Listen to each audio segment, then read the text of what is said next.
So here is the introductory lecture of truss. Basically here we'll get to know about the properties, its functions and different categories in this lecture. So truss is actually used to create a strong structure in an efficient and cost effective way. So this is mainly a rigid structure made up of collection of straight members, and the members are connected with the pin joints. So in case of using a truss, we need to make some assumptions while using a truss. Like the first assumption could be joint are connected with a pin. It has pin joints. So as we know that pin joints can't take any bending moment, so truss will not be able to carry any bending moment. It will just take the forces, axial forces. Moreover, the loads are imposed on the joints only. Loads cannot be imposed in the middle of the member, so it will not be allowed to impose load at the in the middle of the member. The loads will be applied on the joints only, and the member forces should remain in equilibrium. That means if compression is acting over here, and it will maintain the equilibrium as well.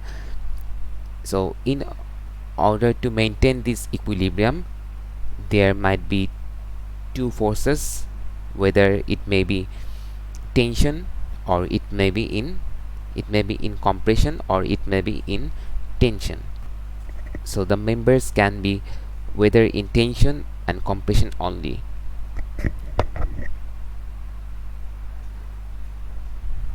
And here we can see that it forms a network of interconnected members with triangular subdivision. So why the triangular shape is maintained over here? As we know that triangular shape is the most stable shape, because in case of triangular shapes, if load is being applied, the angle won't change without the changing in the length of the members. When the length of the members will be changed, in only in that cases the internal angles might be changed, but without the changing the length of the members, the interior angles will not be changed. So that is the main reason for being a more stable shape. But in case of rectangular or parallelogram shapes, we can see that if load is being applied, then the interior angles can be changed at any time without the changing in length of the members. So this is not the stable one, this is the stable one. So in that case, we need to provide bracings and divide it into two triangular subsections. So it is actually the main reason that the triangle is inherently stable and trusses form as a triangular subdivision. Now here we can see the use of trusses. We can see the use of roof trusses over here. Using trusses, we can make several structures mainly made up of steel material.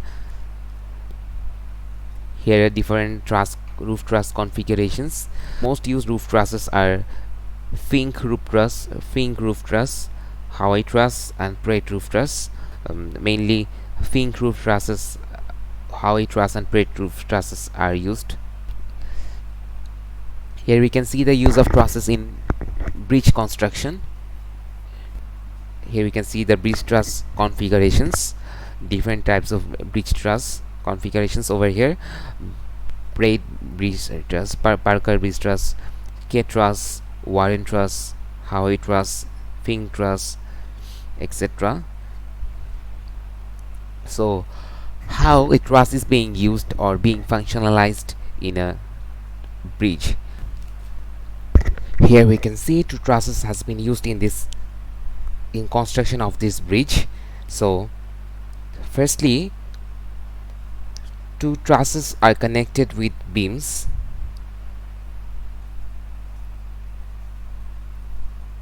and on the top of that the slab is being casted, whether it may be made of steel or it may be made of concrete. But when the vehicle moves, the moving load firstly imposes on the slab, and from the slab it transfers into the joint of the trusses through the beams, and from that loads in joint of the trusses, we will be able to analyze this truss and calculate the forces in each of the truss members.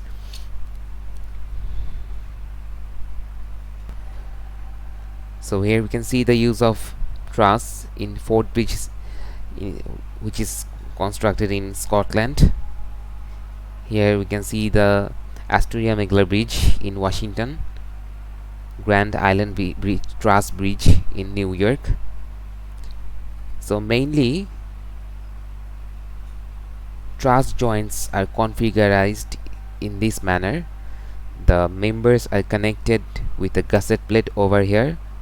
Here we can see the use of gusset plate, and this joint works as pin joint.